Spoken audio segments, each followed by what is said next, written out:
Bismillahirrahmanirrahim. Assalamualaikum warahmatullahi wabarakatuh. Waalaikumsalam warahmatullahi wabarakatuh.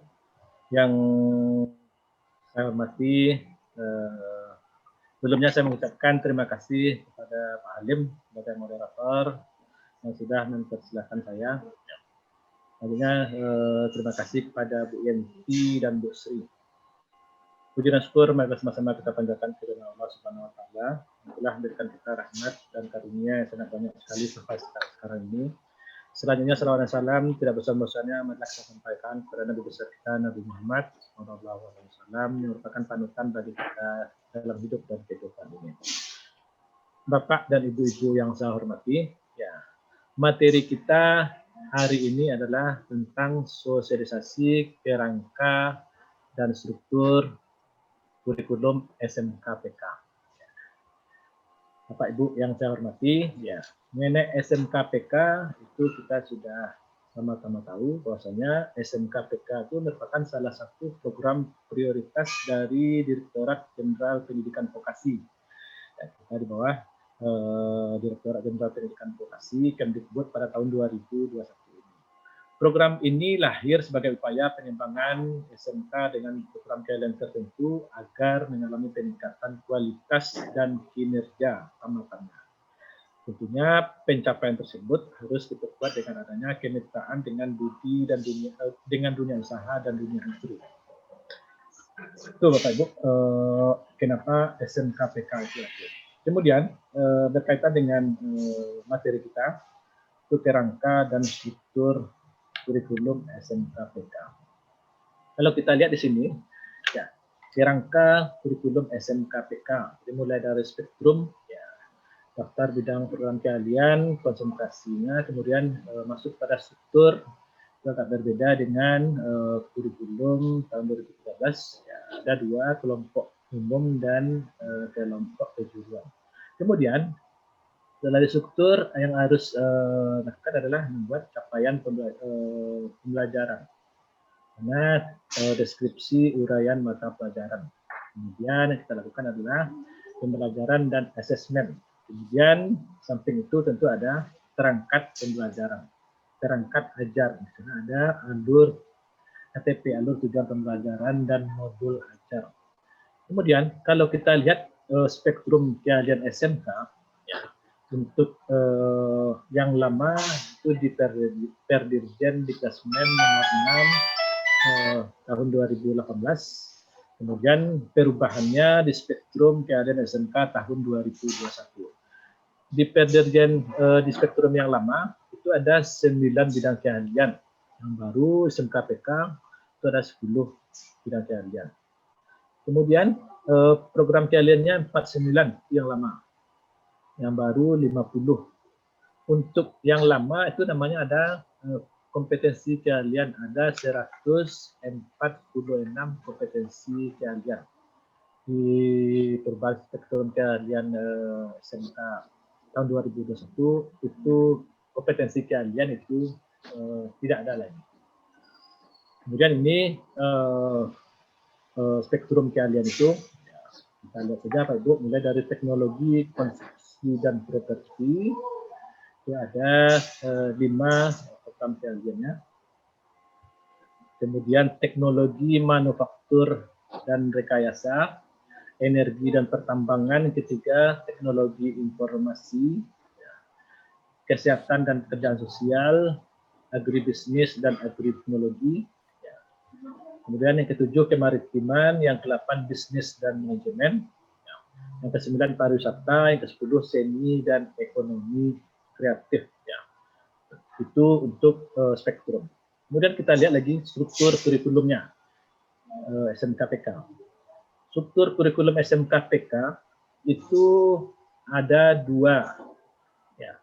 Tambah satu lagi yang C-nya penguatan profil pelajar Pancasila. Yang A itu namanya adalah muatan umum, yang B muatan kejuruan, dan yang C nantinya adalah penguatan profil pelajar Pancasila serta pengembangan karakter dan budaya kerja. Kalau muatan umum, mata pelajarannya dengan materi umum yang sama dengan SMA. Kemudian muatan kejuruan, mata pelajaran yang mendukung penguasaan keahlian kejuruan. Kemudian terakhir penguatan profil pelajar Pancasila serta pengembangan karakter dan budaya kita. Ini alokasi waktu untuk mata pelajaran SMK kelas 10 sampai dengan kelas 12. Ya. Mulai dari pendidikan agama, pendidikan Pancasila, bahasa Indonesia, PJK, sejarah, kemudian seni, yaitu pilihan minimal, boleh seni musik, seni tari, seni teater, seni rupa. Ya. Kemudian kelompok kejuruan, ya. Matematik, bahasa Inggris, informatika, proyek ilmu pengetahuan alam dan sosial, kejuruan, proyek kreatif dan kerusahaan, PKL, mata pelajaran pilihan, kemudian muatan lokal. Ya. Kemudian yang C-nya penguatan profil pelajar Pancasila. Kalau kita lihat ini strukturnya, ya, struktur kurikulumnya. Kelompok umum, ya, kelompok umum itu adalah kelompok mata pelajaran yang berfungsi untuk membentuk peserta didik menjadi pribadi utuh sesuai dengan fase perkembangannya. Kemudian kelompok kejuruan, ya, kelompok kejuruan adalah kelompok mata pelajaran yang berfungsi membentuk peserta didik sebagai individu agar memiliki kompetensi sesuai dengan perkembangan dunia kerja serta ilmu pengetahuan, teknologi, seni, dan budaya.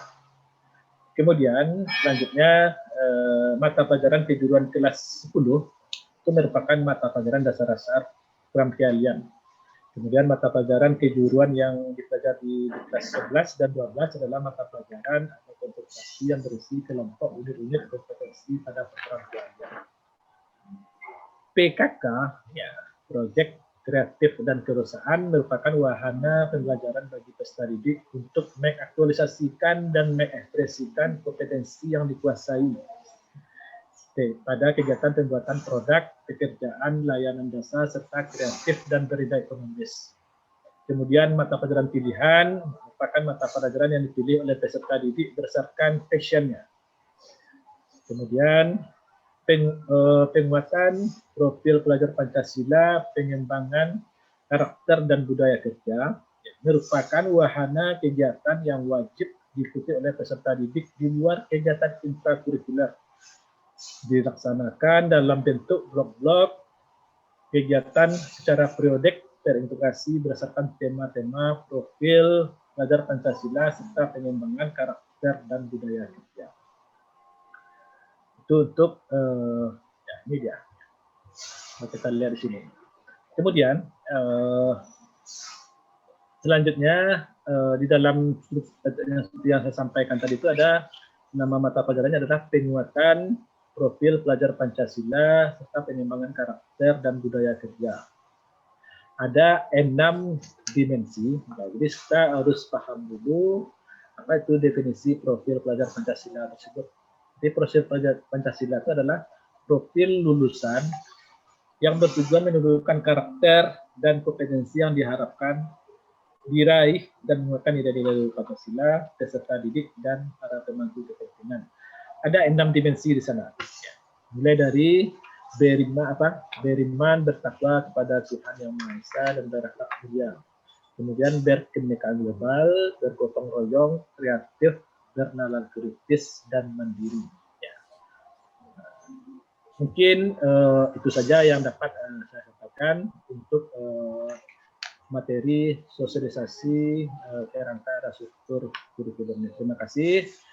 Assalamualaikum warahmatullahi wabarakatuh. Saya serahkan kembali kepada moderator. Baik, terima kasih Pak Rizky yang sudah menyampaikan materinya di hadapan kita semua. Selanjutnya kepada kita yang hadir di kegiatan ini, kami persilakan untuk menyampaikan sumbang saran atau kritikan dan sejenisnya. Oleh sebab itu kepada Bapak Ibu, waktu dan tempat kita persilakan. Untuk yang pertama, ya, Ibu Darlianti, kami persilakan. Ya, terima kasih Pak Halim atas kesempatannya untuk menanggapi apa yang sudah disajikan oleh Pak Rizky. Dan Pak Rizky terima kasih juga ya karena sudah menyampaikan materi berkaitan dengan sosialisasi dan kerangka struktur kurikulum SMK Pusat Keunggulan. Nah, yang mau ditanyakan sedikit saja barangkali Pak Rizky ya. Ini kurikulum yang baru ini diberlakukan oleh SMK-SMK yang sudah ditunjuk atau di-SK-kan sebagai SMK Pusat Keunggulan. Nah, apakah sekolah-sekolah lain akan memberlakukannya juga ini tahun depan? Terus bagaimana teknis pelaksanaannya kalau seandainya nanti ada sekolah-sekolah yang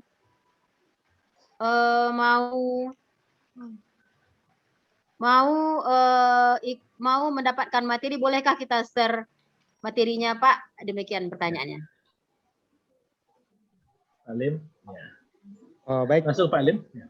Pak Rizky, bagaimana kalau seandainya materi ini boleh atau tidak kita share kepada sekolah yang belum SMKPK? Oh, Pak Rizky silakan untuk memberikan tanggapan. Terima kasih Pak Lim, terima kasih Bu Darlianti. Sebagaimana yang ditanyakan oleh Bu Darlianti tadi, bahwasanya apakah boleh SMK lain selain SMKPK menerapkan struktur kurikulum SMKPK ini untuk tahun sekarang.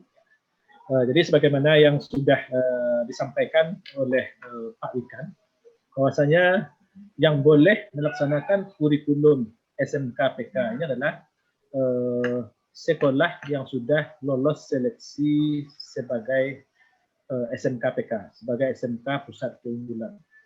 Kalau semuanya jumlahnya adalah 19, kalau kita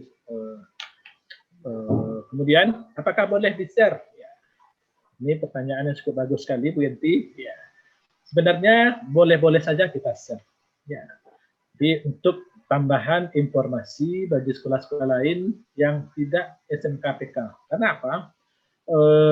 Kurikulum SMKPK ini secara bertahap diterapkan pada seluruh sekolah.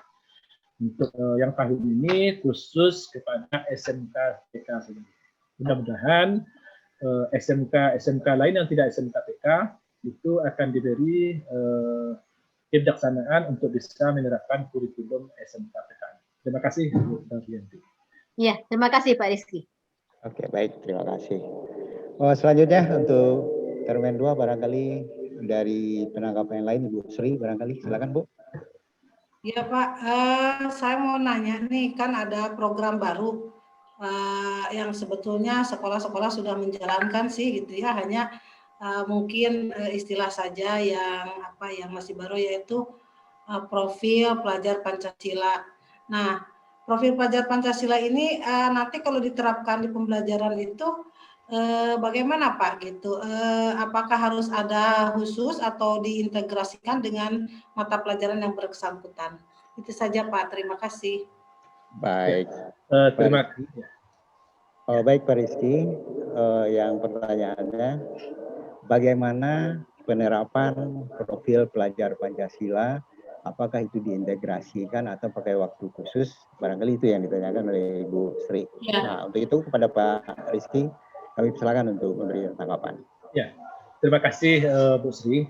Jadi yang ditanyakan oleh Bu Sri tadi, bagaimana proses pembelajaran untuk penguatan profil pelajar Pancasila. Kalau kita lihat, ya, kalau saya baca, itu bahwasanya program pengembangan karakter dan budaya kerja dalam profil pelajar Pancasila itu merupakan wahana kegiatan yang wajib diikuti oleh peserta didik di luar kegiatan intrakurikuler. Dilaksanakan dalam bentuk blok-blok kegiatan secara periodik dan terintegrasi berdasarkan tema-tema profil pelajar Pancasila serta pengembangan karakter dan budaya kerja. Bu Sri, ya, sebenarnya untuk struktur kurikulum SMKPK ini kita kan masih menunggu permennya, menunggu payung hukumnya. Seperti apakah sebenarnya pembelajaran untuk profil pelajar Pancasila ini. Kita tunggu saja Bu Sri. Kalau ada nanti baru kita terapkan. Jadi untuk sementara boleh, kalau di sini kan boleh kita integrasikan ke dalam mata pelajaran. Yeah. Atau bisa juga kita buat mata pelajaran baru semacam proyek. ya proyek menghasilkan sesuatu, tapi dimasukkan profil pelajar Pancasila di sana. Terima kasih Bu Sri. Iya, ya sama-sama Pak. Oke, baik. Masih ada waktu, kami persilakan untuk peserta untuk memberikan semacam tanggapan-tanggapan kedua. Satu orang, mengingat waktu lebih kurang 5 menit lagi. Ya, sepertinya ini sangat menarik ya Pak, kurikulum yang baru ini. Banyak hal-hal juga yang ada hal yang baru, ada juga hal-hal yang sebetulnya sudah kita laksanakan, hanya mungkin pelaksanaannya masih berceceran ya, tidak dibungkus dalam satu kemasan yang mudah gitu untuk diintegrasikan.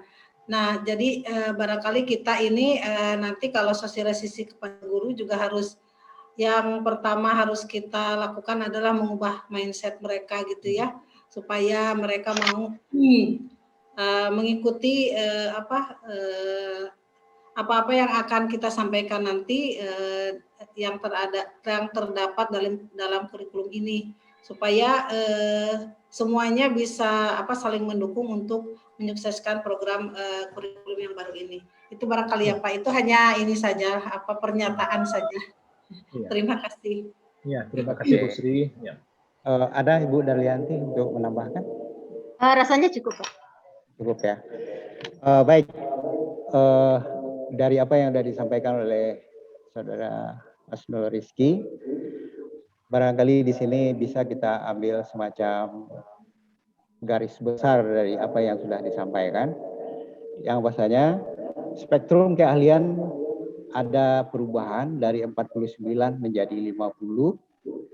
Sementara untuk struktur kurikulum SMK PK itu ada 3. Yang pertama itu muatan umum, yang kedua itu muatan kejuruan, yang ketiga itu ada penguatan profil pelajar Pancasila. Jadi hal-hal yang seperti itulah yang akan menjadi konsen kita nanti dalam pelaksanaannya di sekolah. Itu barangkali sebagai garis besar apa yang sudah disampaikan oleh saudara kita Asnul Rizky. Untuk selanjutnya barangkali kita beri semacam aplaus untuk saudara Asnul Rizky yang sudah menyampaikan materinya.